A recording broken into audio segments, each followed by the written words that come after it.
when you're down in trouble. You need some. À présent, nous allons voir une autre ville que Paul a visitée, c'est Athènes. Une des particularités de cette ville, c'est que, a priori, à première vue, on pourrait se dire que c'est une ville où il y a la liberté de religion, c'est très bien, mais c'était à l'extrême. C'était une ville qu'on pourrait appeler aujourd'hui très œcuménique, très religieuse. Paul va se retrouver dans cette ville par la force des choses. Juste un peu avant, il était à Thessalonique, il prêchait parmi les Juifs, et les Juifs qui se sont rebellés, parce que tous n'étaient pas réceptifs à son message, il y avait une bonne partie de Juifs qui étaient contre le message de l'apôtre Paul, ont agité les foules. Les frères ont décidé de faire partir Paul pour Bérée. Paul arrive à Bérée, il va avoir affaire à des Juifs, cette fois-ci, qui sont très réceptifs, puisqu'il est dit qu'ils examinaient, ils reçurent la parole avec beaucoup d'empressement, et ils examinaient chaque jour les Écritures pour voir si ce qu'on leur enseignait était exact. Mais les Juifs de Thessalonique qui s'étaient opposés à Paul vont venir à Bérée pour faire la chasse à Paul. Les frères donc vont faire partir Paul pour Athènes. Donc il y a quelques frères qui vont accompagner Paul à Athènes, et lorsque Paul arrive à Athènes, c'est parce qu'il a dû fuir. Il se retrouve à Athènes, et il va dire aux frères qui l'ont accompagné, et qui vont repartir, dites à Silas et à Timothée de me rejoindre. D'accord ? Mais en attendant, Paul se retrouve à Athènes. Et qu'est-ce qu'il va faire ? Il va se promener dans la ville. Mais en se promenant dans la ville, il va découvrir que c'est une ville où il y a énormément d'idoles. Parce qu'il y a différentes religions. Et il est dit que son esprit, il va être irrité. Ça va l'agacer. Alors ensuite, il va aller, parce qu'il avait la coutume, Paul, dès qu'il arrivait dans une ville, d'aller vers les Juifs, dans les synagogues. Donc il va aller dans une synagogue, où il va discuter avec des Juifs, et avec ce qu'on appelle des craignants Dieu. Les craignants Dieu, c'est ce qu'on appelle aussi ailleurs des prosélytes. Ce sont des personnes, hommes, femmes, mais là c'était des hommes principalement, qui ne sont pas d'origine juive. Alors il y a des Grecs, il y a différentes nationalités, mais qui se sont convertis au judaïsme. Et donc à la synagogue, Paul leur expose l'évangile. Alors, il y en a qui vont écouter, et il y en a d'autres qui vont mal réagir.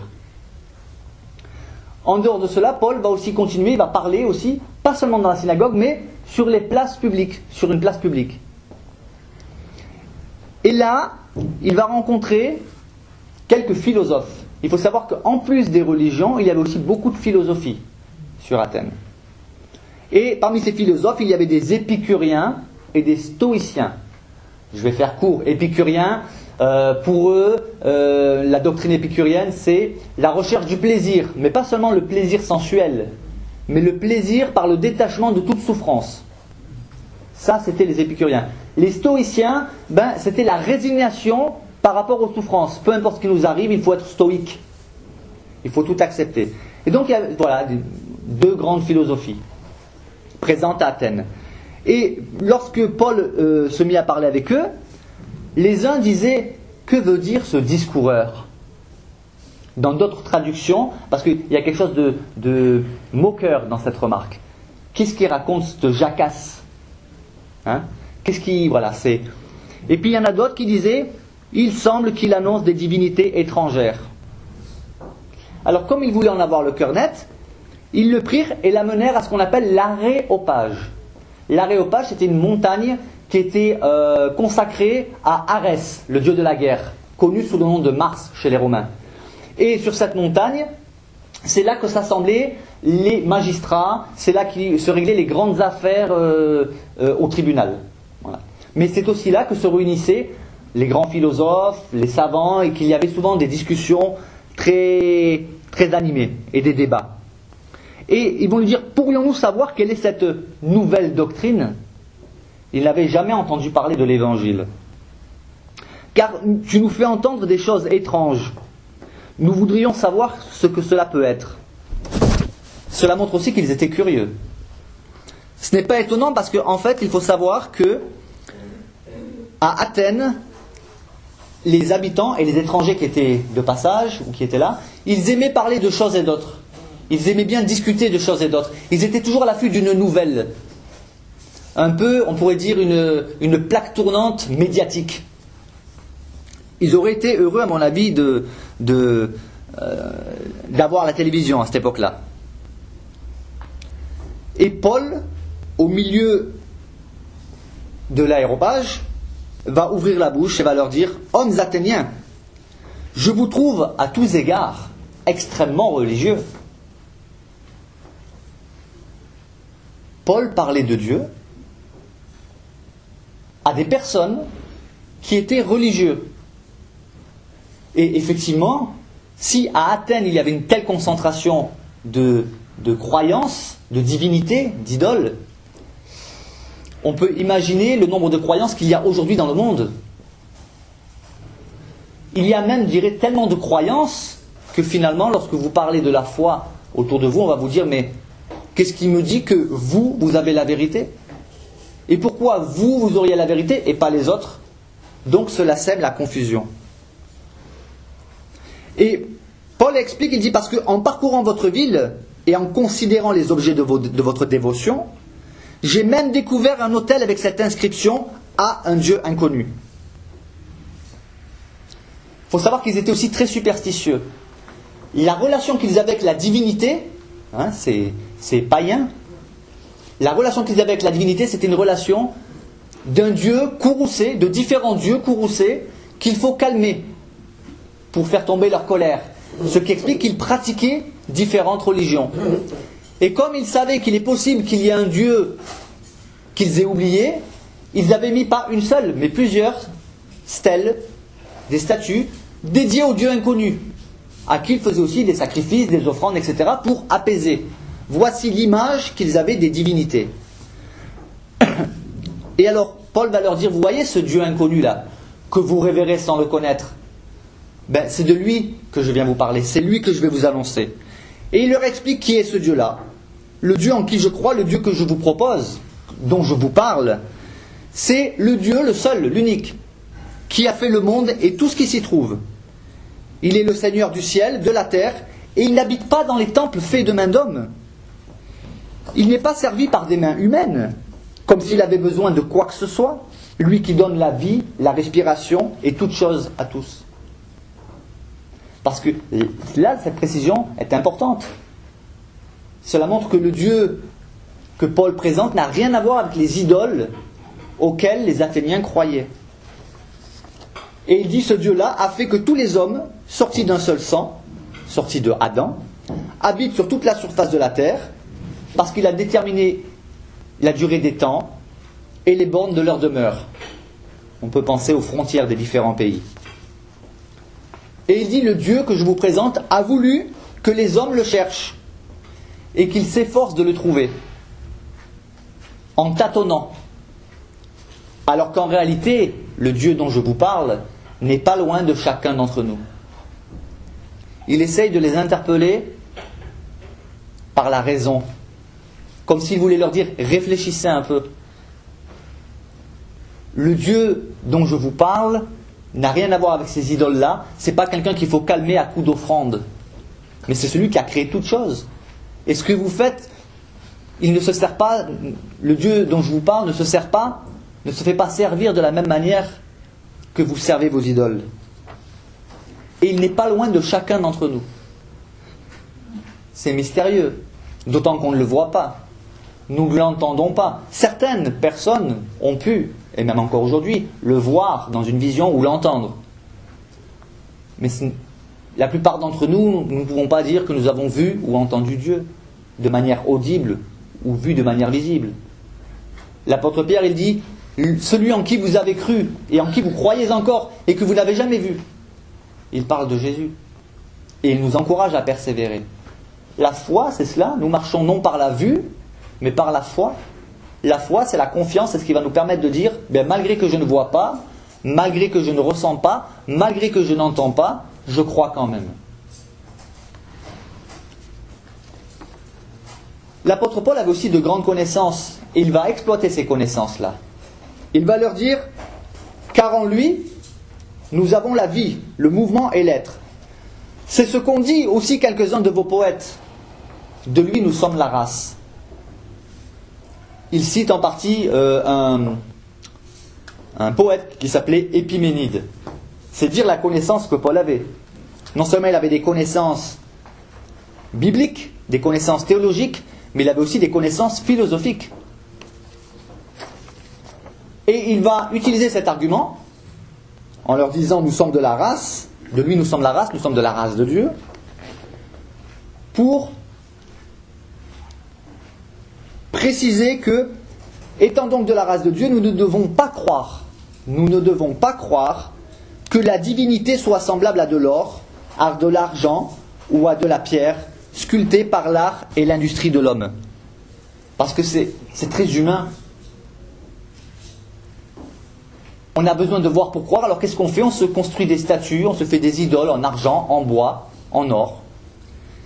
Mais là, cela nous ramène, Paul, qui était juif, connaissait le texte d'Ésaïe 40, versets 18 à 20. À qui voulez-vous comparer Dieu? Et quelle image ferez-vous son égal?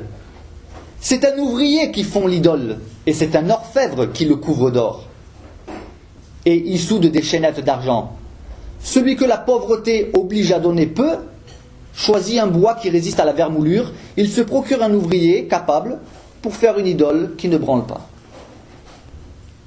Ça, c'était dans Ésaïe. Et là, c'était la montagne verte.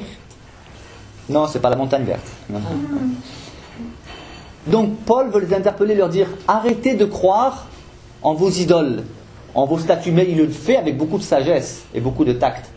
Il dit le Dieu dont je vous parle n'a rien à voir avec une idole. Ce n'est pas la peine.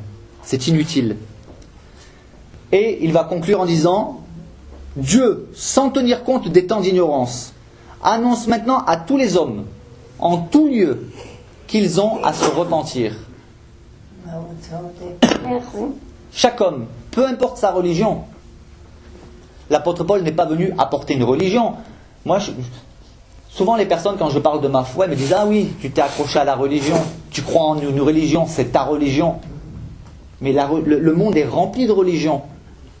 Et des hommes se font la guerre au nom de leur religion. L'apôtre Paul n'est pas venu présenter une religion. Aujourd'hui, je ne vous parle pas d'une religion, je vous parle du Dieu vivant et vrai. Parce qu'une religion, elle dit, c'est asservissant une religion. Une religion vous dit, fais ceci, fais cela, fais encore ceci, fais encore cela, et peut-être que tu iras au paradis. Peut-être que tu arriveras à calmer ta divinité. Ça, c'est la religion. Et puis, d'un autre côté, elle vous dit, ne fais pas ça, ne fais pas ça, ne fais pas ça, ne fais pas ceci, et ne fais pas cela. Parce que tu iras certainement en enfer. Alors, fais ceci, fais cela, et tu iras peut-être au paradis, mais si tu fais ceci de mal, etc., toute la liste du bien et du mal, si tu fais du mal, tu iras certainement en enfer. Voilà, ça c'est la religion.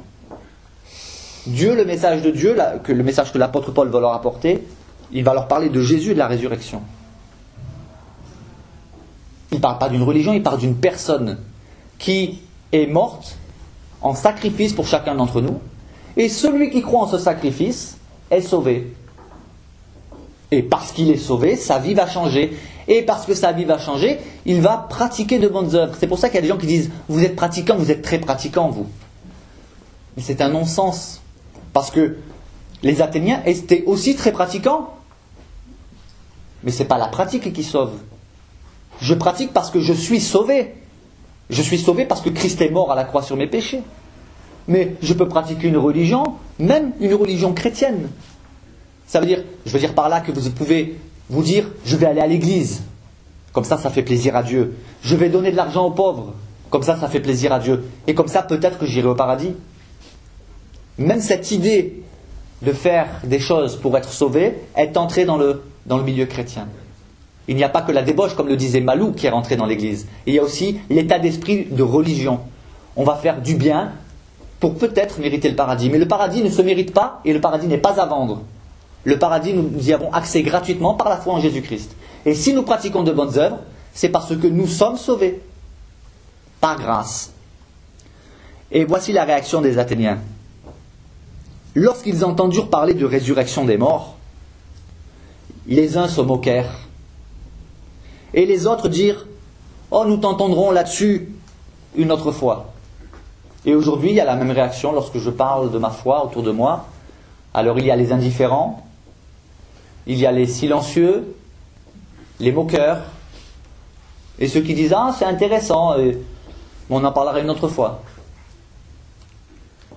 Les moqueurs, il y en a toujours eu. Des indifférents aussi. Et Paul, qu'est-ce qu'il va faire? Il ne va pas insister, parce qu'on n'a pas besoin d'insister. L'évangile se propose, il ne s'impose pas. Jésus nous a demandé d'être des témoins. Et un témoin, il dit ce qu'il a vu, ce qu'il a entendu, ce qu'il a vécu. Ensuite, les auditeurs en font ce qu'ils veulent. Quand on témoigne de notre foi, chacun est libre d'écouter et de se faire sa propre opinion, d'accepter ou de rejeter. Donc Paul, qu'est-ce qu'il va faire? Il s'est retiré du milieu d'eux. Néanmoins, quelques-uns s'attachèrent à lui et crurent. Il y a eu Denis l'Aréopagite, c'est-à-dire c'était un membre du tribunal, on a vu avant l'aéropage, et une femme nommée Damaris, et d'autres avec eux. Mais j'allais dire, la récolte n'a pas été très fructueuse. Ce n'était pas un réveil sur Athènes, comme on a pu le voir dans d'autres villes, dans d'autres missions. À Bérée, les Juifs reçurent la parole avec beaucoup d'empressement. À Athènes, malgré qu'ils étaient très religieux, il y en a qui se sont moqués, il y en a qui ont dit on en parlera une autre fois. Mais il n'y a pas eu un grand succès. Mais peu importe le succès, le Seigneur ne nous demande pas de travailler pour avoir du succès. Le Seigneur nous dit fais ce que je te demande de faire. Témoigne, aime, partage, que tu vois des fruits ou que tu n'en vois pas. Ça aussi, la culture du succès, malheureusement, est entrée dans l'Église. Et alors on use de différents moyens, on va mettre de l'ambiance, des émotions, etc. pour attirer du monde.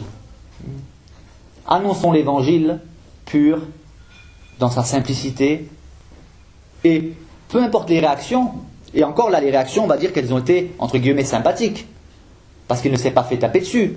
Mais on a vu que dans d'autres villes, il s'est fait lapider, frapper, rouer de coups, emprisonner. Alors, si nous pouvons retenir quelque chose aujourd'hui, que nous comprenions que le Dieu de la Bible, en qui nous croyons, qui a envoyé son Fils Jésus-Christ pour nous, n'est pas une idole. Il n'est pas une statue. Et si nous croyons en Jésus-Christ comme notre Sauveur, c'est l'essentiel. Que la grâce de Dieu soit sur nous.